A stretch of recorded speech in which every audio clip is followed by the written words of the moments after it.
Hello दोस्तों, स्वागत है आप सभी लोगों का राजस्थान एकेडमी पर। मैं प्रवीण सिंह आप सभी लोगों के साथ में। जैसा कि आप सभी लोग जानते हैं, राजस्थान के अंदर होने वाली विभिन्न भर्ती प्रतियोगी परीक्षाएं जो होती है उनके लिए मैं आप सभी लोगों के साथ में जुड़ा हुआ हूं और जिस भी प्रकार से मैं हेल्प कर सकता हूं आप लोगों के लिए कर रहा हूं।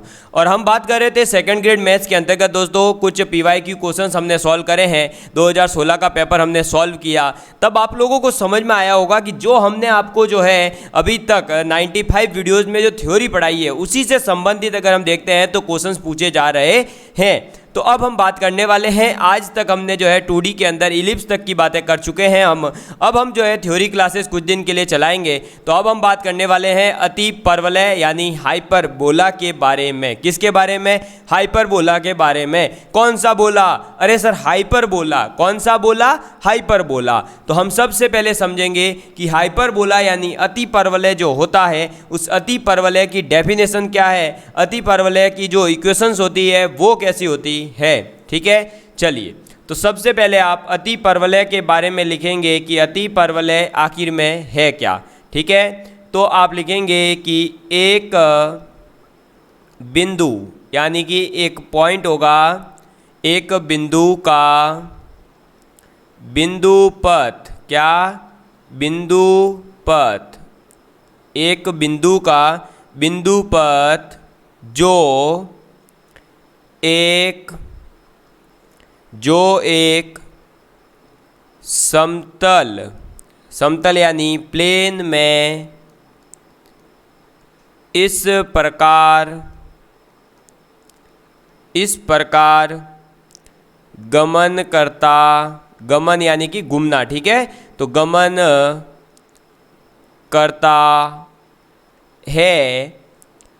करता है कि इसकी एक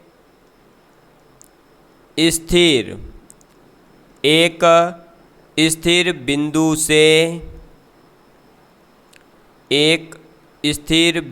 से दूरी, एक जो कांस्टेंट पॉइंट है उससे डिस्टेंस और एक स्थिर रेखा से लंबवत दूरी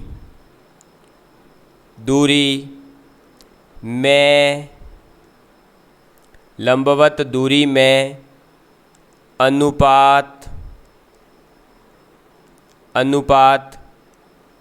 अचर का मतलब क्या होता है? कांस्टेंट, जो चेंज नहीं हो, नॉन वेरिएबल। ठीक है, अचर और एक से उसकी जो वैल्यू आएगी वो एक से अधिक हो। अगर एक से अधिक हो तो दोस्तों ऐसी जो आपकी एक उसका जो बिंदुपथ बनेगा उस पूरे बिंदुपथ को हम कह देंगे क्या? अति परवलय। क्या कहलाता है? अति परवलय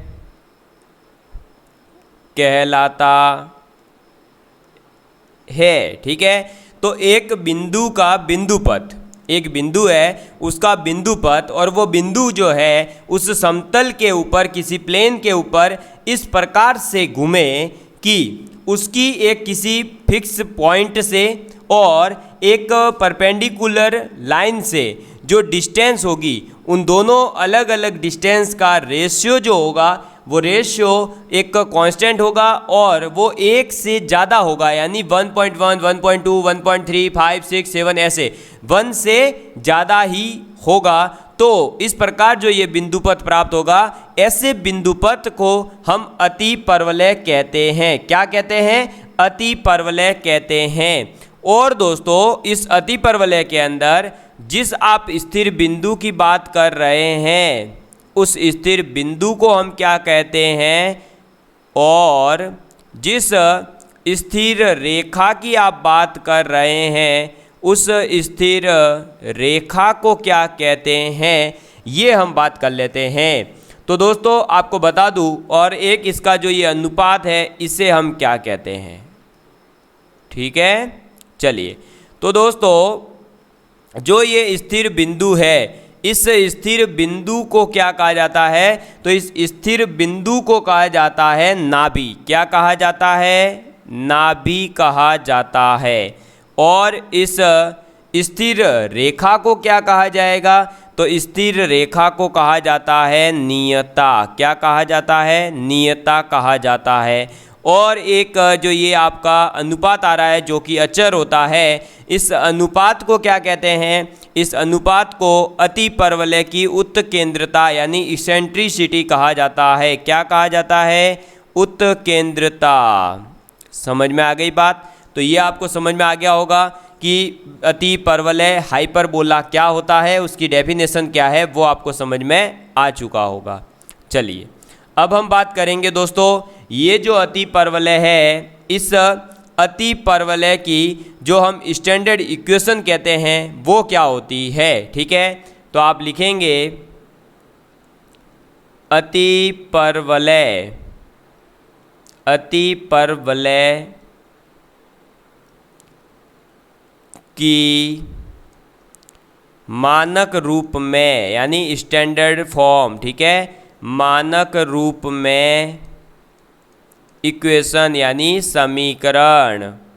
तो आप इसे इंग्लिश वाले अगर कोई हैं तो आप इसे ये समझेंगे कि equation of hyperbola in standard form, ठीक है। तो स्टैंडर्ड फॉर्म के अंदर जो इसकी इक्वेशन होती है वो क्या होती है। और स्टैंडर्ड फॉर्म लिखने से पहले मैं आपको जो है इस हाइपरबोला का डायग्राम बना देता हूँ कि इसका डायग्राम कैसा होता है, ठीक है। चलिए, तो सबसे पहले हम बनाएंगे वाई एक्सिस। एक सेकेंड रुकिएगा, ये लो। अच्छा, ये उल्टा बन गया, कोई नहीं, ये लो, ये और ये नीचे आ जाएगा थोड़ा सा, ठीक है। ये बड़ा कर दो, बड़ा डायग्राम बनेगा तो चल जाएगा, लेकिन छोटा नहीं होना चाहिए। तो ये हमारा वाई एक्सिस हो गया, और इधर आ जाएगा हमारा ये एक्स एक्सिस। क्लियर है, ठीक। अब ये वाई एक्सिस हो गया, ये एक्स एक्सिस हो गया। इधर इसकी एक फॉर्म आ जाएगी ऐसे, और एक इधर आ जाएगा ऐसे, ठीक है। ये डिस्टेंस जो है इधर और इधर वाली ये सेम होती है। अभी डायग्राम में आपको अलग अलग दिख रही होगी, तो उसको लेकर के कंफ्यूज मत होइएगा। वो डिस्टेंस जो है अभी बनेगा डायग्राम ऐसा ही इसलिए। और यहाँ एक पॉइंट होगा, एक पॉइंट यहाँ होगा। इस पॉइंट को कहेंगे एस, इसको नाम दे रहे हैं हम एस डैश। क्या नाम दे रहे हैं, एस डैश, ठीक है। ये जो पॉइंट है जहाँ कट कर रहा है ये ए है, सॉरी ये ए डैश है, ये इधर हो जाएगा ए। क्लियर है। और इन दोनों के परपेंडिकुलर एक और लाइन बनेगी जो कि आपके जो है इससे सेम डिस्टेंस पर होगी। ये एक इधर बना देते हैं और एक इधर बना देते हैं, ठीक है। ये बन गई। क्लियर है आप सभी लोगों के लिए। इनका नामकरण भी आप कर सकते हैं। ये मान लो एम लाइन है तो ये एम डैश। अब पी क्यू आर है, जो रखना है वो रखिए, ठीक है। मैं जनरल कन्वेंशन यूज कर रहा हूँ। ये आपका हो गया सी, सेंटर इसका, ठीक। अब आपको बता दूँ दोस्तों, ये जो फिक्स पॉइंट है इसकी बात हो रही थी, और ये फिक्स जो लाइन है इसकी बात हो रही थी। तो यहाँ पर ये दोनों कनेक्ट जो होंगे वो ऐसे कनेक्ट कर सकते हैं आप, ये ऐसे देखो, ये और यहाँ से ये। तो जो आपका ये पॉइंट कट कर रहा है, सपोज करिए ये कट कर रहा है पी पॉइंट के ऊपर। कहाँ कट कर रहा है, पी पॉइंट के ऊपर। तो हम ये कह सकते हैं कि जो हमारा एस पी और एम पी का रेशियो होगा उसे ही आप क्या कहेंगे, अरे आप उसे ही क्या कहेंगे दोस्तों, आपका इसेंट्रिसिटी, ठीक है। जो हम बात कर रहे थे ना अचर अनुपात की, वो यही है। तो ये डायग्राम आप याद रखेंगे। और अब आप इसकी डायरेक्ट स्टैंडर्ड इक्वेशन लिख देते हैं।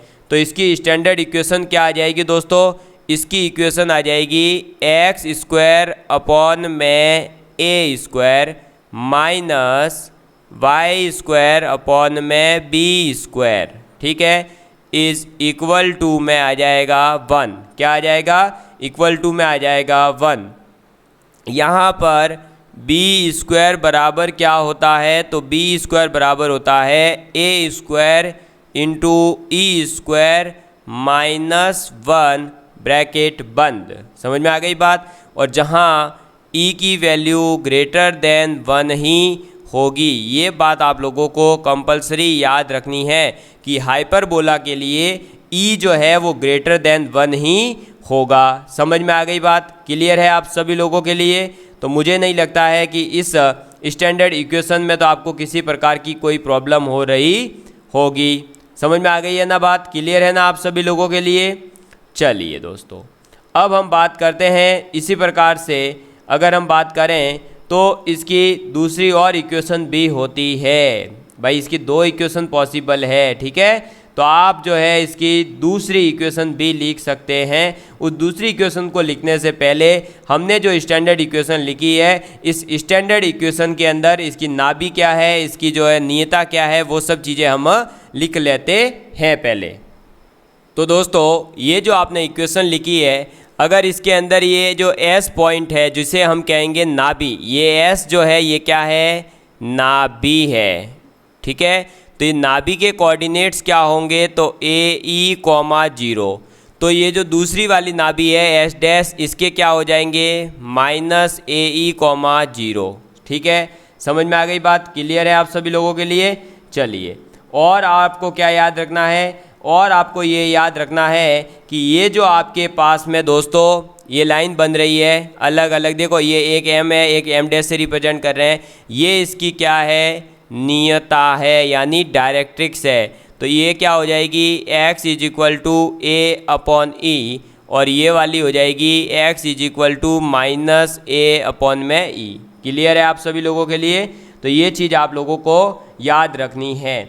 अब हम जो है कुछ इसकी डेफिनेशंस देखेंगे, जैसे कि वर्टेक्स क्या होता है, सेंटर क्या होता है, आपका ट्रांसवर्स एक्सिस क्या होते हैं, कॉन्जुगेट एक्सिस क्या होते हैं, लेटस रेक्टम यानी नाभिलंब क्या होता है, फिर आपका डबल ऑर्डिनेट्स जो होते हैं वो क्या होते हैं, फिर आप ये कह सकते हैं कि जो लेटस रेक्टम बन रही है इसके अंदर, उस लेटस रेक्टम के जो अंतिम सिरे होते हैं वो क्या होते हैं, क्योंकि ये सब इलिप्स वगैरह में भी आप पढ़ चुके हैं सब शब्दों को। तो आप जो है यहाँ केवल हम फटाफट जल्दी से जो है एक बार हम ये कह सकते हैं कि उनका ही वापस से रिवीजन हो रहा है और कुछ भी नहीं हो रहा है, ठीक है। तो आप टॉपिक डाल दीजिए परिभाषाएं, ठीक है। तो हम बात करने वाले हैं अब डेफिनेशंस की, परिभाषाएं।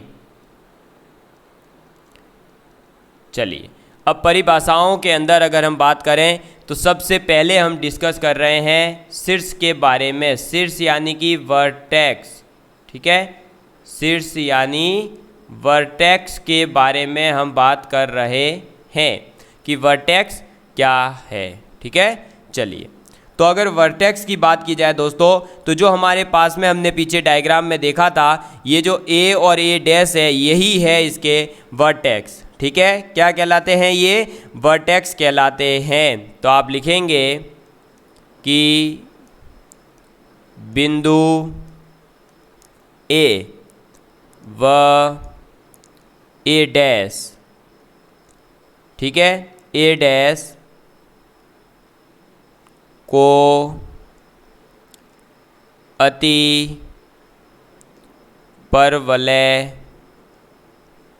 का शीर्ष कहेंगे, ठीक है। तो ए और ए डैश को हम क्या कहेंगे, इसका शीर्ष कहेंगे। और ये क्या करते हैं बेसिकली, तो ये जो है एस और एस डैश जो आपकी नाभियां हैं उनको मिलाने वाली रेखा को मिलाते हैं और कुछ भी नहीं करते हैं। अगर इनके निर्देशांकों की बात की जाए तो जो ए है उसके निर्देशांक क्या हो जाएंगे दोस्तों, a, 0, और ए डैश के क्या हो जाएंगे, -a, 0, ठीक है। ये बात आप लोगों को याद रखनी है। चलिए, दूसरी डेफिनेशन हम लिखते हैं केंद्र की यानी सेंटर के बारे में। तो आप डेफिनेशन लिखेंगे अब केंद्र की, और इंग्लिश में कहते हैं सेंटर के बारे में। तो सेंटर क्या होता है, सेंटर का मतलब है, आप लोग सभी जानते भी है वैसे, तो सेंटर मतलब बीच वाला भाग। तो ए डैश का मध्य बिंदु, ए डैश का मध्य बिंदु जो कि है आपका सी, जिस पर हाइपरबोला एच बी, ठीक है, हाइपरबोला की प्रत्येक जीवा क्या होती है ये भी बता दूंगा, कॉर्ड, ठीक है, जीवा समद्विभाजित, समान दो भागों में विभाजित होती है, समद्विभाजित होती है, ठीक है, समद्विभाजित होती है। इस बिंदु C को केंद्र कहेंगे,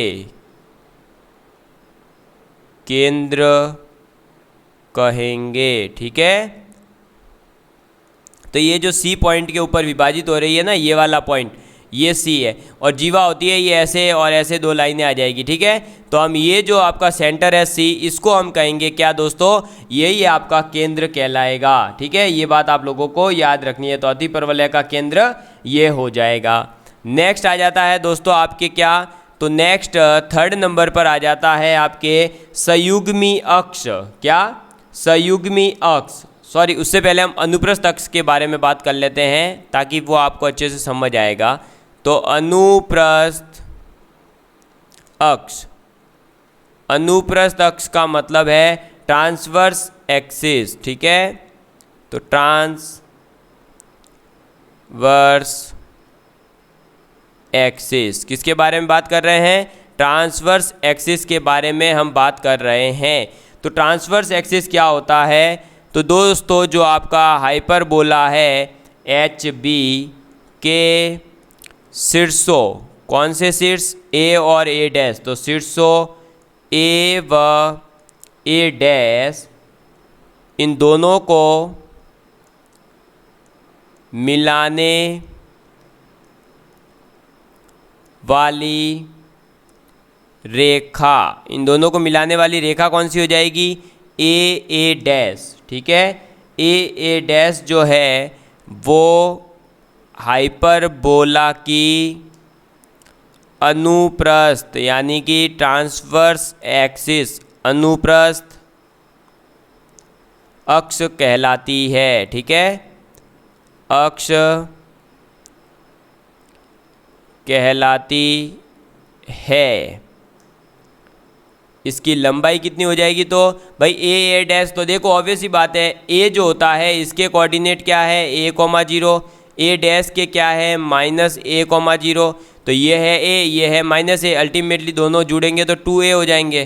तो आप ये कह सकते हैं कि इसकी जो लंबाई है वो कितनी होती है, लंबाई कितनी हो जाएगी 2a, ठीक है, लंबाई कितनी होती है 2a, और लंबाई का मतलब ही क्या है ए डैश, ठीक है।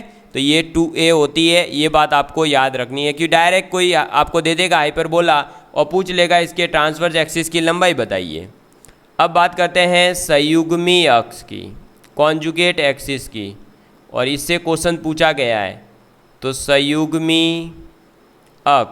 संयुग्मी अक्ष मतलब कॉन्जुगेट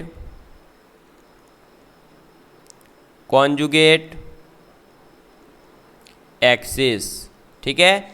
तो कॉन्जुगेट एक्सिस के बारे में हम बात कर लेते हैं। अब कॉन्जुगेट एक्सिस क्या होता है, तो कॉन्जुगेट एक्सिस का मतलब है दोस्तों आपके कि जो अतिपरवलय है उसके केंद्र से जाने वाली और जो हमारा ट्रांसवर्स एक्सिस है ए डैश, उसके परपेंडिकुलर जो लाइन होती है उसे हम कहते हैं संयुग्मी अक्ष, ठीक है। और ये लाइन कभी अतिपरवलय को नहीं मिलती है। तो आप ये लिख सकते हैं केंद्र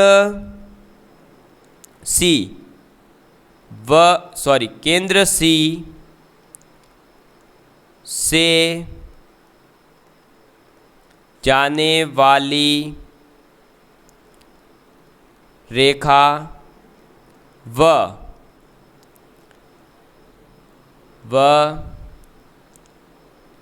आपके ट्रांसवर्स एक्सिस यानी अनुप्रस्थ अक्ष के अनुप्रस्थ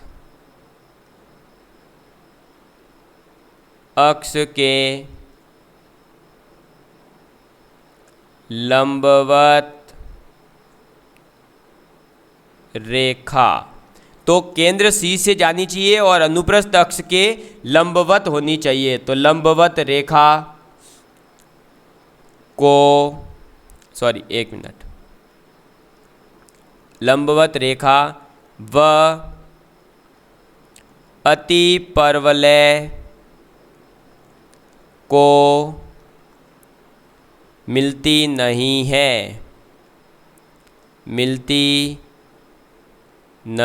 है, ठीक है।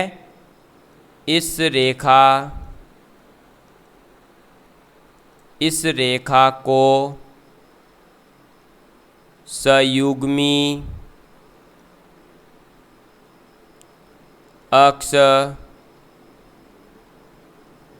कहते हैं, यानी कॉन्जुगेट एक्सिस कहते हैं। समझ में आ गई बात? क्लियर है आप सभी लोगों के लिए? तो अगर आपसे पूछा जाए कि कॉन्जुगेट एक्स की लंबाई कितनी होती है, तो इसकी लंबाई जो है कितनी हो जाएगी? तो इसकी लंबाई होती है 2b। कितनी होती है? 2b होती है। समझ में आ गई बात? क्लियर है आप सभी लोगों के? तो इसकी लंबाई कितनी हो जाएगी? 2b इसकी जो है वो लंबाई हो जाएगी। ये बात आप लोगों को याद रखनी है, ठीक है। और आप लोगों को पता चल ही चुका होगा कि ये लाइन कैसी दिखेगी। ये तो मैंने आपको बता ही दिया ना भाई, ये लाइन कैसी होगी? तो ये केंद्र सी से जा रही होगी और अनुप्रस्थ अक्ष के परपेंडिकुलर होगी। तो आप कोई भी एक लाइन खींच सकते हैं, ठीक है। आप चाहे तो इसका ही नामकरण कर सकते हैं। कौन सी लाइन का? ये इसको कर दो b और इसको कर दो b डैश, तो ये बन गई आपके सामने लाइन यही, ठीक है। तो ये संयुग्मी अक्ष है, तो आप लंबाई में b डैश b लिख सकते हो। क्लियर है आप सभी लोगों के लिए? चलिए बढ़ते हैं आगे। अब दोस्तों नेक्स्ट आ जाती है डेफिनेशन आपके नाभि लंब के बारे में, यानी कि लेटस रेक्टम के बारे में हम बात करते हैं। तो आप लिखेंगे नाभि लंब। नाभि लंब का मतलब क्या है? लेटस रेक्टम, ठीक है। किसके बारे में बात करने वाले हैं? लेटस रेक्टम के बारे में बात करने वाले हैं। तो ये लेटस रेक्टम क्या होता है, इसकी बात कर लेते हैं। तो दोस्तों देखिए, नाभि से जाने वाली ऐसी लाइन की बात कर रहे हैं जो नाभि से जा रही हो और जो आपकी डायरेक्ट्रिक्स है यानी नियता है उसके समांतर ऐसी कोई भी जीवा को हम क्या कह देंगे? अति परवलय की नाभि लंब। समझ में आ गई बात? तो आप लिख लीजिए नाभि से जाने वाली व नियता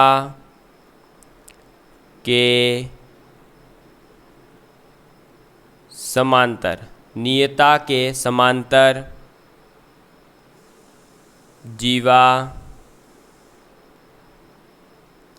अति परवलय की नाभि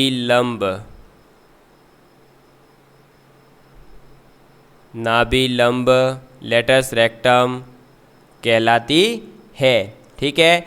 और आपको ये भी याद रखना है कि जो ये आपकी नाभि लंब होती है दोस्तों, इस नाभि लंब की लंबाई कितनी होती है, ये क्वेश्चन कई बार आपके एग्ज़ाम में आया हुआ है। तो नाभि लंब की जो लंबाई होती है वो होती है 2b² कितनी होती है?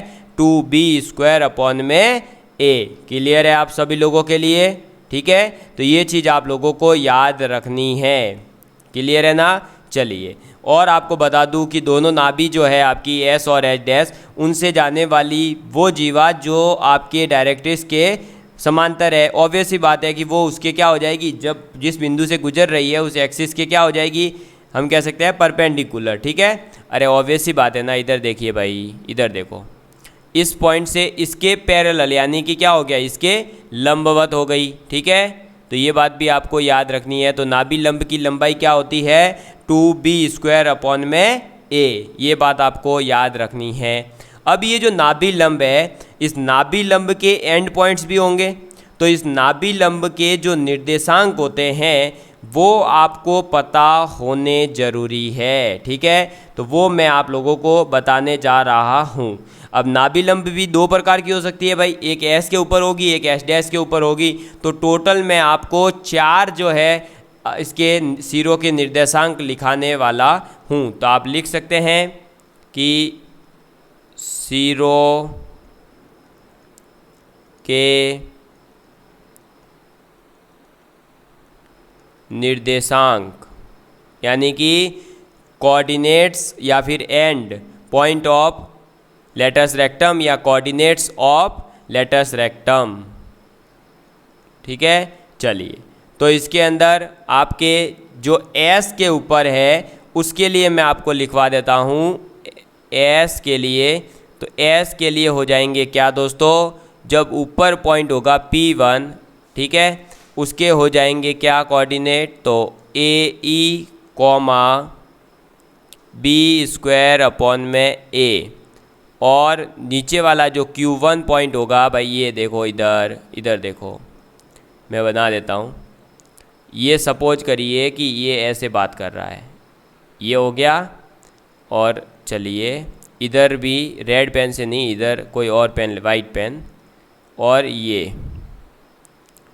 तो ये जो लाइन बनी है इस लाइन की बात करते हैं, तो ये हमारा हो गया P1 पॉइंट, अरे P डैश बना दिया, तो ये हो गया हमारा P1 पॉइंट, ये हो गया Q1 पॉइंट, ऐसे ही ये हो गया P2 पॉइंट, ये हो गया Q2 पॉइंट। ठीक है, तो मैं P1 Q1 और P2 Q2 के जो है कोऑर्डिनेट्स आपको लिखवा रहा हूँ। यहाँ हो जाएगा A E comma minus B square upon में ए, समझ में आ गई बात। ठीक है, ऐसे ही एस डैश के लिए क्या हो जाएगा, तो एस डैश के लिए हो जाएगा P2 क्या हो जाएगा दोस्तों, P2 हो जाएगा minus A E comma B square upon में ए, और Q2 जो है वो हो जाएगा क्या दोस्तों आपके, minus A E comma minus B square upon में ए। ठीक है, ये आपको कोऑर्डिनेट्स याद रखने हैं, क्योंकि यहाँ पर जो क्वेश्चन पूछा जाता है वो इन कोऑर्डिनेट्स जो ये पॉइंट्स हैं इनसे नहीं पूछा जाएगा। वो हो सकता है कि आपको ये पूछे कि सपोज करिए ये देखो, ये इससे बन गया डायग्राम, अब इससे क्या ऐसा डायग्राम नहीं बनाया जा सकता क्या। देखिए मैं यहाँ एक अलग ही पेन ले रहा हूँ, ठीक है, ऐसा डायग्राम बन सकता है ना, इसको मिला दो आप, एक सेकेंड, ये पेन चेंज नहीं हुआ है, आप जो है इसको मिला दो, ये मिला दिया इससे, इसको मिला दो इससे। ठीक है, ये एक क्या बन जाएगा दोस्तों, हम कह सकते हैं कि रेक्टेंगल के जो है P1 है, Q1 है, P2 है, Q2 है, तो क्या इसका एरिया नहीं पूछा जा सकता, क्या इस लाइन की किसी की इक्वेशन नहीं पूछी जा सकती। तो ऐसा क्वेश्चन यहाँ बन जाता है, तब हमारे को प्रॉब्लम होती है। अभी मैंने इसको हटा दिया है, ठीक है, तो ऐसा क्वेश्चन पूछा जाएगा, तब आपके ये जो लेटस रेक्टम है इसके निर्देशांक आपके काम आएंगे। ठीक है, तो इस बात को आप याद रखेंगे, क्लियर है ना। चलिए अब बात करते हैं दोस्तों नेक्स्ट, जो हमारे इसकी उत्केंद्रता है उसके बारे में। तो उत्केंद्रता का एक फॉर्मूला तो आप लिख चुके हैं, आप दूसरा फॉर्मूला यहाँ लिखेंगे, तो आप लिखिए उत्केंद्रता। ठीक है, तो उत्केंद्रता का फॉर्मूला हम लिखने जा रहे हैं। आपको मैंने लिखवा दिया है क्या कि B square is equal to होता है A square into E square minus 1, जहाँ ई ग्रेटर देन 1 ही होगा। तो यहीं से आ जाता है E is equal to under root 1 plus B square upon में ए स्क्वायर, क्या आ जाता है, E is equal to under root 1 plus B square upon में ए स्क्वायर। ठीक है, इस चीज़ को आप याद रखेंगे, क्लियर है। चलिए इसी के साथ में एक और डेफिनेशन आ जाती है कि डबल ऑर्डिनेट्स यानी द्विकोटि, क्या डबल ऑर्डिनेट्स यानी द्विकोटि क्या होती है? डबल ऑर्डिनेट्स आप यहाँ लिख सकते हैं, डबल ऑर्डिनेट्स। तो डबल ऑर्डिनेट्स क्या होता है, द्विकोटि क्या होती है? तो आप लिखेंगे कि हाइपरबोला यानी कि अति परवलय की ऐसी जीवाएं जो इसकी डायरेक्ट्रिक्स यानी कि नियता के पैरेलल समांतर, ठीक है, पैरेलल यानी कि समांतर हो, हाइपरबोला अति परवलय की द्विकोटि डबल ऑर्डिनेट कहलाती है। ठीक है, ये बात आपको याद रखनी है कि डबल ऑर्डिनेट क्या होती है? तो ऐसी जीवाएं जो इसकी नियता जो होती है, डायरेक्ट्रिक्स जो होती है, उसके जितनी भी पैरेलल जो भी आपकी कॉर्ड्स होगी उन सभी को हम क्या कह देंगे? द्विकोटि कहेंगे, यानी डबल ऑर्डिनेट्स कहेंगे। जैसे अब अगर एग्जांपल देखें तो आप नाभिलंब जो होता है, लेटस रेक्टम जो होता है, उसे आप द्विकोटि कहेंगे। तो जैसे नाभिलंब, ठीक है, लेटस रेक्टम। समझ में आ गई बात? क्लियर है आप सभी लोगों के लिए? तो ये बात आप लोग याद रखिएगा, ठीक है। चलिए अब दोस्तों बात करते हैं हम आगे की और। तो हमारे आ जाता है दोस्तों संयुग्मी अति परवलय यानी कॉन्जुगेट हाइपरबोला वगैरह, और इनके जो भी रेक्टेंगल हाइपरबोला होते हैं। फिर संयुग्मी और अति परवलय, जो अति परवलय और संयुग्मी अति परवलय हैं, उन दोनों के केंद्र वगैरह, नाभि के सिरे वगैरह, जो पूरी एक टेबल मैंने हर बार आपको बनवाई है, उस टाइप की टेबल मैं इसमें बनाने वाला हूं। और उसके बाद में मैं कोशिश करूंगा कि इस पूरे चैप्टर को जो है हम 1 या 2 वीडियो के अंदर ही पूरा करने की कोशिश करेंगे। तो मुश्किल से आपकी इसकी 3 वीडियो और लाऊंगा, मतलब 1 आ चुकी है, 2 और इसकी वीडियो जाएगी। और अब आप लोगों को जो है हमारे चैनल के ऊपर कंटिन्यूटी के साथ में सभी क्लासेस देखने को मिलेगी। आप अगर सेकंड ग्रेड की प्रिपरेशन कर रहे हैं तो आप लोगों के लिए राजस्थान करंट अफेयर्स अलग से क्लास चलाई जा रही है, साथ ही साथ आपकी मैथ्स की क्लासेस भी चलाई जा रही है। ग्रेजुएशन का टॉपिक भी ग्रुप थ्योरी वगैरह हो चुका है। बाकी क्लासेस आप किस प्रकार से क्या चाहते हैं, सभी चीज़ें हमें कमेंट करके आप जरूर बताएं, क्योंकि अब हम फोकस्ड होकर के आपके लिए सभी क्लासेस लाने वाले हैं। बहुत जल्द मैं ज्योग्राफी, हिस्ट्री, पॉलिटी, इकोनॉमिक्स, जितनी भी क्लासेस है आप सभी लोगों को सभी क्लासेस फ्री ऑफ कॉस्ट ऐसे ही क्वालिटी कंटेंट अवेलेबल होगा। धन्यवाद। आप सभी लोग अपना प्यार इसी तरह बनाए रखें। Love you all of you, take care.